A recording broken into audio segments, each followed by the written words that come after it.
Hello dear student.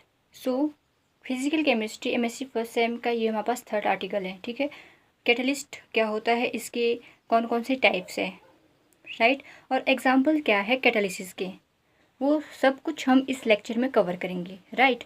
तो सबसे पहले हम पढ़ेंगे कैटालिस्ट। कैटालिस्ट से आप क्या समझते हो? एक ऐसा सब्सटेंस जो आपके पास इंक्रीज करता है रेट ऑफ रिएक्शन, मतलब कि जो किसी भी रिएक्टेंट एंड रिएक्टेंट को प्रोडक्ट में कन्वर्ट करने के लिए आप कैटालिस्ट यूज़ करते हैं। उससे क्या होता है कि आपके पास जो प्रोबेबिलिटी है रिएक्टेंट टू प्रोडक्ट में चेंज होने की, वो इंक्रीज हो जाती है। उसको हम क्या कहते हैं? रेट ऑफ रिएक्शन भी कहते हैं। ठीक है, so it is a substance which increase the rate of reaction providing an alternate path that has lower energy of activation. Characteristic की बात करें तो कैरेक्टरिस्टिक ऑफ कैटालिटिक रिएक्शंस, जो कैटालिटिक रिएक्शन आपके पास रिमेन अनचेंज्ड रहते हैं, never initiate the reaction, required in very small amount, specific in nature. Types आपके पास two types के कैटालिस्ट होते हैं। First one is homogeneous, second one is heterogeneous. Okay, तो homogeneous में क्या होता है कि आपके पास reactant and product are in single phase, and hetero में डिफरेंट फेज में होंगे आपके पास reactant and product. Okay, so ये थे इसके बीच डिफरेंस। एग्जाम्पल की बात करें तो example of catalysis, first one is hydrogenation, second one is oxidation, third one is cracking, fourth one is reforming. So first है hydrogenation. Hydrogenation use a catalyst such as palladium, platinum, rhodium, ruthenium और nickel etcetera are performed at elevated temperature and pressure. तो hydrogenation की process में हम कौन कौन से catalyst को यूज़ करते हैं? इसमें आपके पास आते हैं पैलेडियम हो गया, प्लेटिनम, रोडियम, रुथेनियम, निकल एक्सेट्रा। ठीक है, और इनके लिए आपके पास ये क्या होना चाहिए? एक एलिवेटेड टेम्परेचर एंड प्रेशर भी होना रिक्वायर्ड है।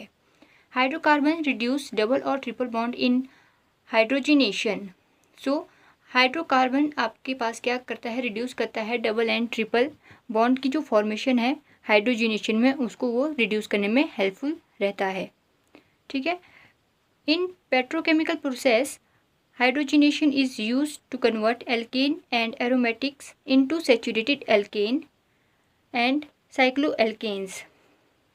सो हाइड्रोजिनेशन आपके पास क्या होता है कि जो एल्केन्स है, एल्केन बोल दिया था मैंने, सॉरी, तो ये एल्केन्स एंड एरोमेटिक जो होते हैं उनको कन्वर्ट करता है सैचुरेटेड एल्केन में, जिसको हम कहते हैं पैराफिन्स, या फिर साइक्लो एल्केन्स में, जिनको हम कहते हैं नेफ्थलीन। ठीक है, ऐसा करने से हमें क्या प्रॉफिट हो रहा है? हमारे पास जो ये कंपाउंड बन रहे हैं, ठीक है, ये कैसे होंगे? लेस टॉक्सिक होंगे, लेस रिएक्टिव होंगे, as well as less corrosive in nature. Okay, so ये था हाइड्रोजिनेशन का concept. Second one is oxidation. The process catalytic oxidation means oxidation is introduced into organic and inorganic compounds.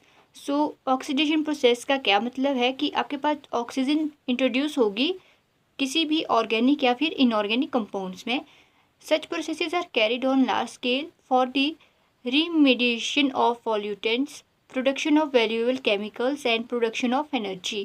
So ये large scale processes है, large scale में ये produce की जाती है। ठीक है, इससे क्या हो गया? आपके पास रेमिडिएशन हो जाएगी पॉल्यूटेंट्स की, ठीक है, प्रोडक्शन होगी वैल्यूएबल केमिकल्स की एंड एनर्जी की, राइट। फिर हम बात करेंगे क्रैकिंग की। थर्ड एग्जांपल आपके पास क्या आता है कैटालिसिस का? Cracking. So cracking involves the longer chain hydrocarbons being broken up into shorter chain hydrocarbons. So आपके पास जो लॉन्गर चेन हाइड्रोकार्बन्स है वो टूट जाएंगे किसमें? शॉर्टर चेन हाइड्रोकार्बन्स में। उसको हम क्या कहते हैं? क्रैकिंग कहते हैं। ठीक है, जैसे हमने एग्जांपल दिया C7H16 का, सो ये ब्रेक डाउन हो गया फर्दर आपके पास C2H4 एंड C5H12 में। ये किसका एग्जांपल हो गया? क्रैकिंग का एग्जांपल हो गया। The end product of the cracking depends upon the temperature and the catalyst used. So and product किसके ऊपर ये हमारे पास डिपेंड करेगा? या तो टेम्परेचर के ऊपर, या फिर आपने कौन सा कैटलिस्ट यूज़ किया है उसके ऊपर आपके पास एंड प्रोडक्ट डिपेंड करता है। सो range of product is possible depending upon the conditions. Types की बात करें तो आपके पास क्रैकिंग टू टाइप्स की होती है, thermal cracking and catalytic cracking. Okay, thermal cracking से आप क्या समझते हो? थर्मल क्रैकिंग आपके पास क्या होती है? It is carried out at the temperature of approximately 750 degree centigrade at a pressure of 70 atm. ठीक है. It gives a mixture of products with a higher proportion of hydrocarbons with carbon to carbon double bond alkenes. So example देंगे हम thermal cracking का. तो सबसे पहले तो हमने बात करनी है कि टेम्परेचर हमारे पास 750 डिग्री सेंटीग्रेड होना चाहिए और प्रेशर 70 atm होना चाहिए. ठीक है. सो ये आपके पास मिक्सचर ऑफ प्रोडक्ट है with a high proportion of hydrocarbons with carbon carbon double bonds. तो हम एग्जाम्पल के तौर पे हम यहाँ पे पुट कर सकते हैं. हमने देना है इथीन प्लस इथीन. इथीन लिया हमने, इथीन लिया, इथीन. ठीक है. फिर हमने की इसकी पॉलीमराइजेशन. पॉलीमराइजेशन के बाद हमारे पास क्या बन जाता है, पॉलीइथीन. यहाँ पे हमने 2 बार इथीन लिखा है, 2 बार नहीं लिखना है. ये सिंगल है इथीन. ठीक है. इसको क्या बोलते हैं, इथीन कहते हैं. इथीन से हमने क्या बनाना है, पॉलीइथीन. ये आपको पता है ये पॉलीमराइजेशन हम कैसे करते हैं. ओके. यहाँ पे हमने कॉम्पैक्ट फॉर्म में लिखा है, यहाँ पे हम सिंगल फॉर्म में इसको लिख रहे हैं.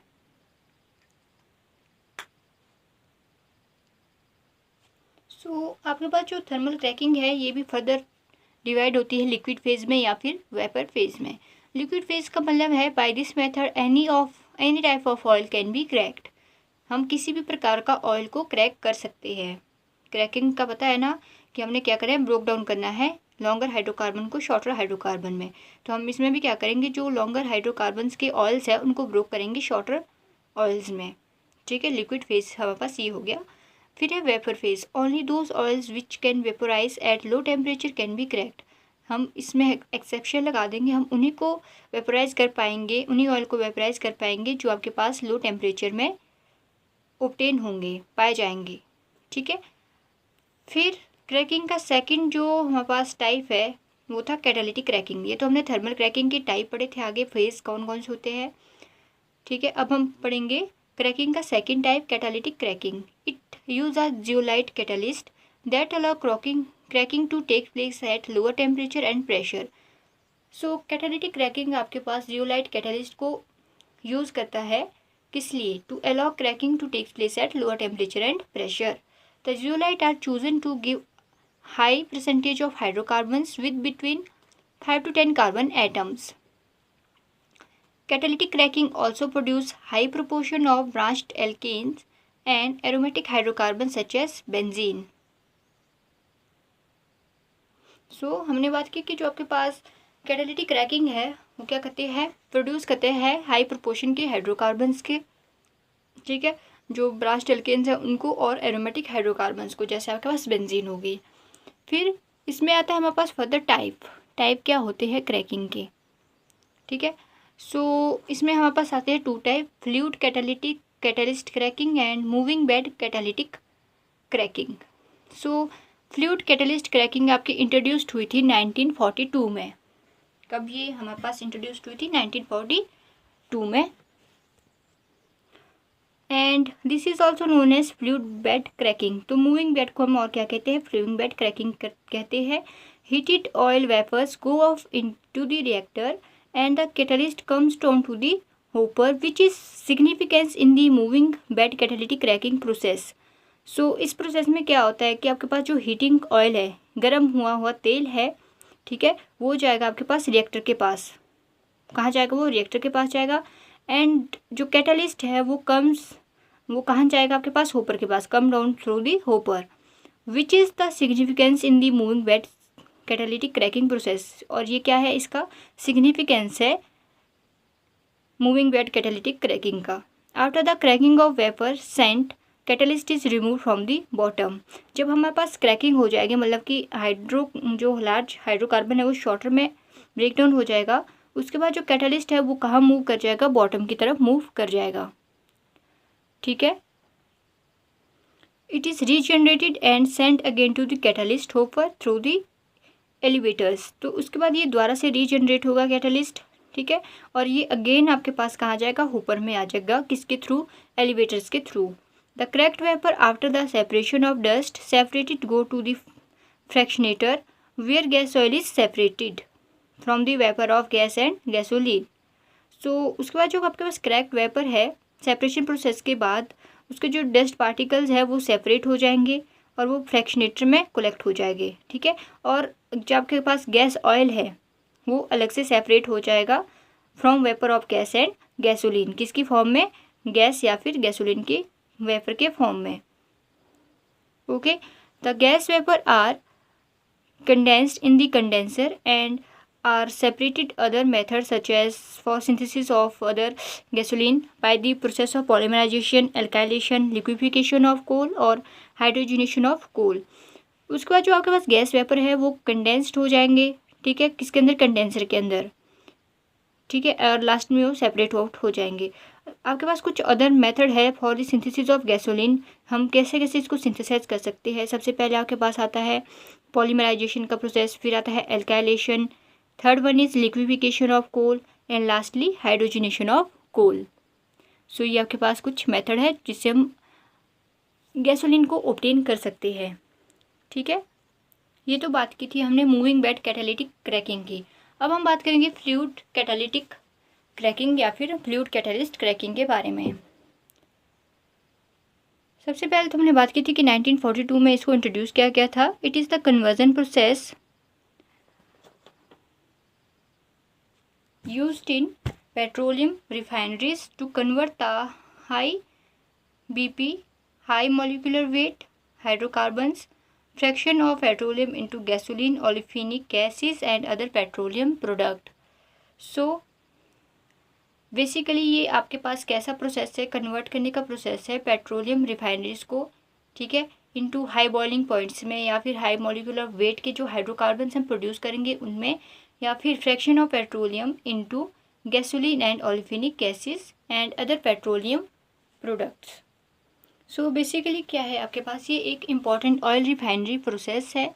The main reaction involve in catalytic cracking are, so इसमें कौन कौन से मेन रिएक्शन हम इन्वॉल्व करते हैं। फर्स्ट है क्रैकिंग ऑफ पैराफिन्स हो गए, नेफ्थलीन हो गए, एरोमेटिक साइड चेन क्रैकिंग करनी हमने इनकी। फिर है second isomerisation of olefins, transfer of hydrogen, condensation of olefins, dehydrogenation of naphthalene and olefins. Catalyst used is either silica alumina gel, तो कौन सा कैटलिस्ट हम यूज़ करेंगे इस प्रोसेस में, सिलिका एल्यूमिनिया जेल को भी यूज़ कर सकते हैं, ठीक है। The catalyst tower is also maintain at 420 degree centigrade to 450 degree centigrade. Cracking of heavy oil vapours takes place in the catalytic chamber and about 30 to 40 degree charge converted into low molecular weight hydrocarbons. The cracked vapor are passed through fractionating column where gasoline convert at the top and heavy oil get condensed at bottom। So cracked आपके पास जो vapour हम obtain करेंगे वो कहाँ पास होंगे, through the fractional या fractionating column में वो पास आउट होंगे। वहाँ पे आपके पास जो गैसोलीन है वो हमें ऑब्टेन हो जाएगा एट द टॉप, ठीक है। और जो आपके पास हैवी ऑयल्स के पार्टिकल्स है वो कंडेंस्ड हो जाएंगे बॉटम के पार्ट में, at the bottom। Okay, so ये आपके पास रिप्रेजेंटेशन है, आपने रिप्रेजेंट करना है। ये आपके पास आएगा फ्लूइड कैटालिटिक क्रैकिंग का रिप्रेजेंटेशन, ठीक है, जो हमारे पास 1942 में हमने किया था। और पेट्रोलियम ऑयल का जो रिफाइनरी प्रोसेस है, इंपॉर्टेंट प्रोसेस है, उसका ये डायग्रामेटिक रिप्रेजेंटेशन है। आप इसको एग्जाम में अच्छे से ड्रॉ कर लीजिएगा, ठीक है। और ये सेकंड वन है आपके पास फ्लूइड कैटालिस्ट क्रैकिंग का रिप्रेजेंटेशन, ठीक है। आप यहाँ से देख लीजिए और इसका स्क्रीनशॉट ले लीजिएगा। ओके, फोर्थ जो हमारे पास एग्जाम्पल था कैटालिसिस का वो है catalytic reforming. So catalytic reforming is the conversion of low octane naphtha into higher octane reformate products. तो कैटालिटिक रिफॉर्मिंग एक कन्वर्जन प्रोसेस है आपके पास जो आपके पास लो ऑक्टेन नेफ्था को कन्वर्ट करता है हाई ऑक्टेन रिफॉर्मेट प्रोडक्ट में। There are several steps of catalytic reforming processes available including hydroforming, power forming, ultra forming and thermofor catalytic reforming. कौन कौन सी प्रोसेस होगी, हाइड्रोफॉर्मिंग होगी, power, ultra and thermofor catalytic reforming. However, the continuous catalyst regeneration reformers are the most modern type of catalytic reformer. So ये था कुछ concept आपके पास catalyst से रिलेटेड, और उसके हमने एग्जाम्पल इंक्लूड कर दिए हैं, टाइप्स, ठीक है, homo and hetero. Okay, thanks for watching.